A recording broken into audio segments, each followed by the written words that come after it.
Hello future doctors. Myself doctor Pulkit Dandebaaj. और आज चलिए इकोलॉजी का लास्ट चैप्टर कंप्लीट करते हैं जिसका नाम है बायोडाइवर्सिटी। लास्ट ईयर इस चैप्टर से 4 क्वेश्चन आए हैं। सारे जो क्वेश्चन आपके नीट 25 में आएंगे, देखिए इस वन पेजर से कंप्लीट करते हैं। फर्स्ट कंसेप्ट है इसमें कि बायोडाइवर्सिटी क्या होती है। देखिए बायोलॉजिकल डाइवर्सिटी ये हम मॉलिक्यूलर लेवल से लेके और स्पीशीज लेवल तक हम देख सकते हैं, यानी ये जेनेटिक भी हो सकती है, जेनेटिक डाइवर्सिटी जो होती है। इसके अलावा स्पीशीज लेवल पे होती है। करंटली हमने 1.5 मिलियन यानी लगभग 15 लाख स्पीशीज को हमने रिकॉर्ड कर रखा है। लेकिन एक साइंटिस्ट हैं जिनका नाम है रॉबर्ट मे, इनका अनुमान है कि लगभग 70 लाख यानी 7 मिलियन स्पीशीज इस अर्थ पे प्रेजेंट हैं। तो उनको हमें आइडेंटिफाई करना, नॉमेनक्लेचर और रिकॉर्डिंग उनका भी बाकी है। बाकी इकोलॉजिकल डाइवर्सिटी भी पॉसिबल है।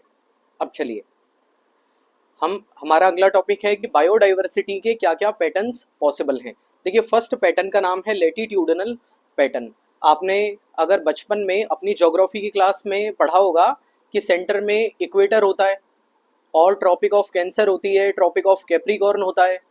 तो इक्वेटर के ऊपर नॉर्थ में और साउथ वाला रीजन, उसको हम क्या कहते हैं, इक्वेटोरियल रीजन। तो अगर हम इक्वेटर से और पोल की साइड जाते हैं, यानी इक्वेटर कहाँ है, सेंटर में, और पोल नॉर्थ पोल और साउथ पोल, तो इक्वेटर से नॉर्थ पोल की साइड जाते हैं या इक्वेटर से साउथ पोल की साइड जाते हैं, तो बायोडाइवर्सिटी हमारी कम होती जाती है। ऐसा क्यों होता है, इसके क्या रीजन है? देखिए इसका पहला रीजन है स्पेसिएशन। तो साइंटिस्ट का ऐसा अनुमान है कि पहले, अगर आपने पढ़ा होगा तो बीच बीच में अर्थ पे आइस एज आती है। तो हॉट और कोल्ड का ये जो रिदमिक साइकिल चलता है, इसका टेम्परेट रीजन पे सबसे ज़्यादा इम्पैक्ट होता है, यानी ट्रॉपिक ऑफ कैंसर से और पोल के बीच में। हम एक बार टेम्परेट रीजन वही मानते हैं। ट्रॉपिक ऑफ कैंसर से पोल के बीच वाला रीजन हम देखेंगे टेम्परेट और पोलर रीजन के अंदर आता है। लेकिन टेम्परेट रीजन के जो बाद वाला रीजन है, पोल तक का रीजन है, उसमें ज़्यादा इम्पैक्ट आता है। जबकि इक्वेटर के आसपास वाला रीजन है, वहाँ इसका इम्पैक्ट बहुत कम आता है। तो इक्वेटर के आसपास जो भी स्पीशीज़ हैं, उनको बहुत सारा टाइम मिला है अपनी जेनेटिक डाइवर्सिटी को डेवलप करने में। तो उनके जो रेजिलियंस है एनवायरनमेंट के लिए उनमें ज़्यादा है, इसलिए यहाँ पे स्पीशीज डाइवर्सिटी हमें ज़्यादा मिलती है। नंबर 2 फैक्टर है इसका कांस्टेंट एनवायरनमेंट। देखिए इक्वेटर पे जो हमें एनवायरनमेंट मिलता है वो काफ़ी हद तक कांस्टेंट है, जबकि टेम्परेचर पे एनवायरमेंटल वेरिएशन बहुत ज़्यादा है। तो जहाँ पे अगर एनवायरनमेंट कांस्टेंट होता है तो स्पीशीज में अडेप्टेशन ज़्यादा होता है। इस फीचर को हम बोलते हैं निके स्पेशलाइजेशन। निके स्पेशलाइजेशन क्या होता है कि देखिए अगर प्रिडिक्टेबल एनवायरनमेंट है तो कुछ स्पीशीज हैं जो अपना निके यानी जो अपने रहने की जगह या अपने काम करने की जगह को फिक्स कर लेती हैं। कि जैसे कि अगर कि जैसे कि आपने इंडियन मूवीज में देखा होगा कि हीरोइन हीरो से क्या कहती है कि हम अपना एक छोटा सा घर बनाएंगे जो इस पूरी दुनिया से अलग होगा, उस घर का नाम है निके। तो इस तरह से जब बहुत सारा टाइम मिलता है, जब और एनवायरनमेंट स्टेबल होता है, तो उस समय स्पीशीज में निके स्पेशलाइजेशन मिलता है, यानी एक काम करने की जगह एक अपना फंक्शनल स्पेशलाइजेशन हो जाता है। और थर्ड पॉइंट है कि देखिए इक्वेटर पे सनलाइट है वो डायरेक्ट आती है, इसलिए सोलर रेडिएशन या सोलर इंसोलेशन इक्वेटर पे बहुत ज़्यादा है। इससे क्या होता है कि इक्वेटर पे जो प्रोडक्टिविटी होती है या बायोमास सिंथेसिस बहुत ज़्यादा होता है। तो ये 3 रीजन हैं जिनकी वजह से इक्वेटर पे स्पीशीज डाइवर्सिटी पोल से हमेशा ज़्यादा मिलती है। ये क्वेश्चन पूछा है 2024 में। देखिए अब अगला कंसेप्ट है कि जैसे मैं अपने रिसर्च का एरिया बढ़ाता जाता हूँ तो स्पीशीज डाइवर्सिटी ज़्यादा मिलती है up to a certain limit. ये हमें बोला है हमबोल्ट ने। देखिए मैं इसको मैथमेटिकली कैसे एक्सप्रेस करता हूँ, तो आपको ये हाइपरबोला वाला डायग्राम दिख रहा होगा। तो हमबोल्ट ने बोला कि जैसे जैसे हम एरिया बढ़ाते हैं स्पीशीज डाइवर्सिटी बढ़ती जाती है in the form of hyperbola. और एक पॉइंट आता है जब स्पीशीज डाइवर्सिटी एरिया के साथ में नहीं बढ़ती है। तो ये जो आपको डायग्राम दिख रहा है, अगर इसको मैथमेटिकली मैं एक्सप्रेस करूं तो हम इसको एक्सप्रेस करते हैं S इज इक्वल टू सी ए की पावर जेड। यहाँ S क्या है, स्पीशीज डाइवर्सिटी, A क्या है, एरिया, और जेड जो ये हमने कर्व बनाया है हाइपरबोला, इसका स्लोप होता है जेड। और इसमें C क्या है, सी इज ए कॉन्स्टेंट, इसको हम बोलते हैं Y इंटरसेप्ट। ठीक है, तो हमने पढ़ा कि लैटिट्यूड के साथ में स्पीशीज डाइवर्सिटी में क्या क्या चेंज आते हैं। फिर हमने पढ़ा कि एरिया के साथ में स्पीशीज डाइवर्सिटी किस तरह से बढ़ती है। चलिए अब बताइए कि बायोडाइवर्सिटी हमारे लिए क्यों इम्पोर्टेंट है, कि बायोडाइवर्सिटी से क्या फ़ायदा है। देखिए बेसिक अगर फ़ायदे देखें तो एनिमल्स से या इस बायोडाइवर्सिटी से, प्लांट्स से हमें बहुत सारे बेनिफिट मिलते हैं। जैसे कि सिंपल सा देखें तो पेड़ पौधों से हमें फ्रूट्स मिलते हैं, लीव्स मिलती हैं, वुड मिलती है, तो ये बहुत छोटे छोटे बेनिफिट हैं। तो एक साइंटिस्ट हुए हमारे टिलमैन, इन्होंने बोला कि जितनी ज़्यादा बायोडाइवर्सिटी होगी उतनी ज़्यादा स्टेबिलिटी मिलती है। इसका मतलब है कि इन्होंने क्या किया, एक इकोसिस्टम में बायोमास के ऊपर एक्सपेरिमेंट किए। इन्होंने बताया कि जितनी ज़्यादा बायोडाइवर्सिटी है इकोसिस्टम में उतना ज़्यादा बायोमास प्रोडक्शन होता है, सिंपल सी बात है। और बायोमास में बहुत अंतर भी नहीं मिलता हर साल में। तो इन्होंने बताया कि इकोसिस्टम की स्टेबिलिटी के लिए बायोडाइवर्सिटी इज़ वेरी इंपॉर्टेंट। फिर एक साइंटिस्ट हुए पॉल एलरिच, इन्होंने रिविट पोपर हाइपोथेसिस दी। रिविट पोपर हाइपोथेसिस क्या क्या कहती है कि मान लीजिए आप एक प्लेन में सफ़र कर रहे हैं। अब प्लेन में ऐसा नहीं होता कि जब हम, कि जिस तरह हम बस में सफ़र करते हैं और हम जो सीट में जो स्क्रू होता है उसको खोलने लग जाते हैं। अब मान लीजिए कि प्लेन में बैठे हुए सारे जो पैसेंजर हैं वो एक एक स्क्रू उसका खोलने लगते हैं, उसको हम बोलते हैं रिविट। तो जब हम स्क्रू खोलेंगे तो देखिए शुरू में तो बहुत ज़्यादा असर नहीं दिखेगा, लेकिन थोड़े टाइम के बाद जब बहुत सारे स्क्रू हम खोल चुके होंगे तो क्या प्लेन अनस्टेबल हो जाएगा? बिल्कुल। तो इन्होंने बताया कि जिस तरह बायोडाइवर्सिटी अगर कम होती है तो स्टार्टिंग में हमें इफेक्ट नज़र नहीं आते, लेकिन धीरे धीरे करके हमें बहुत सारे इल इफेक्ट नज़र आने लगते हैं। और इसके साथ इन्होंने बताया कि कुछ स्पीशीज़ ऐसी हैं जो कम इम्पॉर्टेंट है।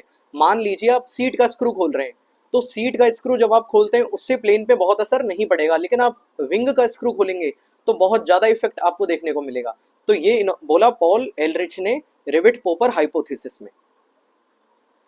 चलिए इसके बाद आता है कि देखिए आजकल बायोडाइवर्सिटी लॉस बहुत तेजी से हो रहा है। इसके क्या क्या कॉजेज हैं? फर्स्ट और सबसे इंपॉर्टेंट कॉज है हैबिटेट लॉस और फ्रेगमेंटेशन। कि देखिए हम इतना डेवलपमेंट करते जा रहे हैं, उसकी वजह से जो फॉरेस्ट हैं हम उनको भी काटते जा रहे हैं। तो इससे जो बायोडाइवर्सिटी के जो ऑर्गेनिजम्स हैं उनके घर खत्म हो रहे हैं। तो इसको हम बोलेंगे हैबिटेट लॉस और फ्रेगमेंटेशन। अब मान लीजिए एक बहुत बड़ा फॉरेस्ट है, आपने उसके बीच में से एक रोड निकाल दिया। अब इससे क्या हुआ कि पहले उनका जो पूरा, कि पहले जो ऑर्गेनिजम्स थे उस पूरे फॉरेस्ट में वो मूव कर सकते थे, लेकिन अब उन्हें उस रोड की वजह से उनका मूवमेंट क्या हो गया, ऑब्स्ट्रक्ट हो गया। तो उनका जो घर है, उनका मूवमेंट है, ये हो गया फ्रेगमेंट। ये सबसे बड़ा रीजन है बायोडाइवर्सिटी लॉस का। जैसे कि हम अमेजन रेन फॉरेस्ट को काटते जा रहे हैं। अमेजन रेन फॉरेस्ट को हम लंग कहते हैं अर्थ के, क्योंकि अर्थ की लगभग लगभग 20% ऑक्सीजन अमेजन रेन फॉरेस्ट से आती है। इतने डेंस ट्रॉपिकल रेन फॉरेस्ट हैं। ये ब्राज़ील में सिचुएटेड है। अभी ब्राज़ील गवर्नमेंट उन अमेजन रेन फॉरेस्ट को काट रही है, वो सोयाबीन की एग्रीकल्चर के लिए उनको काटा जा रहा है। तो जब तक हम इस चैप्टर को पढ़ रहे हैं, आपकी एनसीईआरटी कहती है कि तब तक लगभग 1000 hectare Amazon rain forest cut चुके होंगे। तो मान लीजिए आपने चैप्टर पढ़ा 3 बार, तो लगभग 3000 हेक्टेयर फॉरेस्ट कट गए हैं। नंबर 2 है कॉज ओवर एक्सप्लॉइटेशन। कि अगर आप बायोडाइवर्सिटी का आप माइंडफुल यूज नहीं करते हैं, ओवर एक्सप्लॉइट करते हैं, तो बायोडाइवर्सिटी लॉस होता है। जैसे स्टेलर सी काऊ और पैसेंजर पिजन। स्टेलर सी काऊ एक एक्वेटिक एनिमल था। इसको मीट के लिए, इसके फर के लिए और फैट के लिए इसको हमने बहुत हंट किया, जिसकी वजह से एक्सटिंक्ट हो गया। पैसेंजर पिजन जो कबूतर संदेश लेके जाते हैं, हम जो प्यार वाला संदेश भेजते हैं, अब बेचारा थक थक के ये भी एक्सटिंक्ट हो गया है। नंबर 3 रीजन है एलियन स्पीशीज। देखिए मैंने आपको इन्वेसिव स्पीशीज के कंसेप्ट में बताया था कि अगर हम दूसरे कंट्री से या दूसरे कॉन्टिनेंट से एक ऐसी स्पीशीज लेके आते हैं जिसका जिसका दूसरे प्लेस पे कोई प्रेडेटर है ही नहीं, तो वो स्पीशीज बहुत ज़्यादा ग्रो करती है और बाकी जो दूसरी स्पीशीज हैं उनको एक्सटिंक्ट करवा सकती है। जैसे कि एक नाइल पर्च हम फिश को लेके आए, इसकी वजह से सिचलिड फिश हमारी एक्सटिंक्ट हो गई। और हमारे कंट्री में भी ऐसी बहुत सारी इन्वेसिव स्पीशीज हैं जिनकी वजह से बहुत प्रॉब्लम आ रही है। नंबर 1 है कैरेट ग्रास या पार्थेनियम, लेंटाना, वाटर हाइसिंथ, अगर आपके घर के आसपास कोई पॉन्ड होगा तो उसमें आप देखेंगे कि बहुत सारी जलकुंभी आपको उसकी सरफेस पे दिखेगी।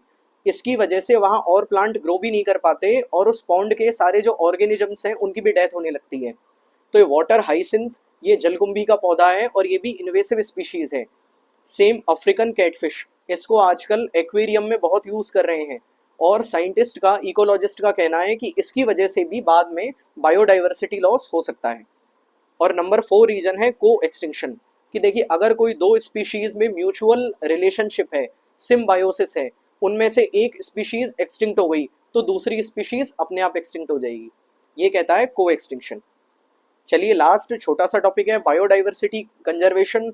हर साल यहाँ से क्वेश्चन आता है, एक बार देख लेते हैं, सारे क्वेश्चन ठीक हो जाएंगे।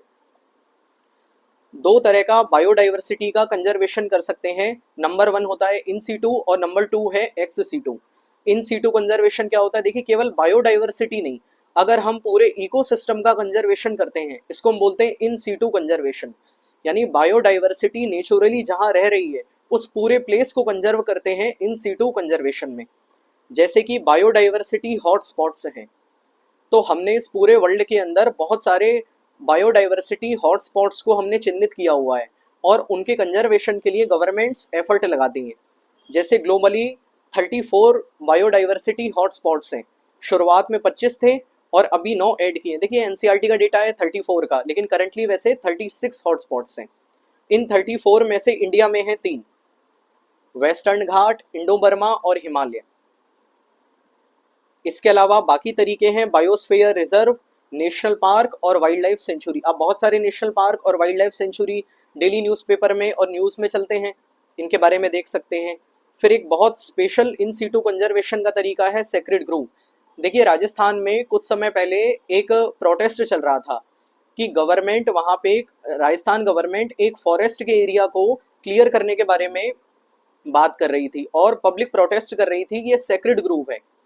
तो सेक्रेड ग्रूव ऐसे प्लेस हैं कि जिनका कल्चरल और रिलीजियस सिंबल की वजह से लोग उसको प्रोटेक्ट करते हैं, वहाँ के पूरे इकोसिस्टम को, बायोडाइवर्सिटी को, पेड़ पौधों को और जानवरों को, सबको। तो वो होते हैं सेक्रेड ग्रूव। बहुत सारे सेक्रेड ग्रूव्स हैं जो बहुत फेमस हैं, जैसे मेघालय में खासी और जयंतिया। ये जो ML आपको दिख रहा है, आपने व्हीकल्स पे अगर आप RTO कोड देखते होंगे वो है। देखिए शॉर्ट नोट बनाने का बहुत अच्छा तरीका है कि सबको शॉर्ट में लिखा जाए। तो जैसे हम राजस्थान के लिए RJ यूज करते हैं तो यहाँ पे RJ, अरावली में RJ। मैंने आपको राजस्थान का, मैंने आपको अभी बताया है कि एक सेक्रेड ग्रुप के बारे में। इसके अलावा western Ghat in Karnataka and Maharashtra और MP में, सरगुजा, चंदा और बस्तर में। एक्स सीटू कंजर्वेशन क्या होता है कि देखिए अगर हम नेचुरली और इन सीटू कंजर्वेशन नहीं कर पा रहे, पूरे इकोसिस्टम का कंजर्वेशन नहीं कर पा रहे, या हमें डर है कि कोई भी जो ऑर्गेनिज्म है, कोई भी स्पीशीज है, वो अपने नेचुरल हैबिटेट में एक्सटिंक्ट हो जाएगी, तो उसको हम किसी दूसरी जगह लाकर फिर कंजर्वेशन करते हैं। इस कंजर्वेशन के तरीके को बोलते हैं एक्स सीटू कंजर्वेशन। जैसे इसका एक तरीका हमने देखा हुआ जू में आपने बहुत सारे एनिमल्स को देखा होगा, तो तरीका है जूलॉजिकल पार्क। इसी तरह प्लांट के लिए बॉटेनिकल गार्डन और वाइल्ड लाइफ सफारीज, ये एक्स सीटू कंजर्वेशन के एग्जाम्पल हैं। क्वेश्चन कैसे आएगा? मैच द फॉलोइंग करके आएगा, कौन सा इन सीटू है, कौन सा एक्स सीटू है, तो इस टेबल को हमको याद रखना है। या इस तरह का क्वेश्चन आएगा, which of the following is included in ex situ conservation, तो आप बता देंगे एक्स सीटू के ये 3 तरीके हैं, इन 3 में से जो भी आपको आंसर में दिखेगा टिक कर देना है। चलिए कंजर्वेशन के लिए देखिए पूरे ग्लोबल लेवल पे बहुत सारी समिट्स होती हैं, बहुत सारे एफर्ट्स होते हैं। जैसे एक समिट हुई earth summit, convention on biological diversity in 1992, ये हुई थी रियो डी जेनेरो ब्राजील में। एक बार क्वेश्चन आया है, सीधा उसने ईयर पूछा है कि अर्थ समिट कब हुई है? 2002 में, ये 1992 में। इसके अलावा हुआ है world summit on sustainable development in south Africa, Johannesburg. और नंबर 3 है कि देखिए IUCN एक ऑर्गेनाइजेशन है, ये जो एंडेंजर्ड स्पीशीज हैं उनकी लिस्ट निकालता है। इस लिस्ट का नाम है रेड लिस्ट। तो इसमें जो भी जिन भी प्लांट्स को, एनिमल्स को शामिल करता है, गवर्नमेंट उनके कंजर्वेशन के लिए और एफर्ट लगाती है कि यार ये रेड लिस्ट में आ गए। तो इस तरह से हम बायोडाइवर्सिटी का कंजर्वेशन करते हैं।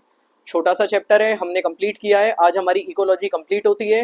अब हम हेल्थ वाले अगले सेक्शन की तरफ बढ़ते हैं। Good luck.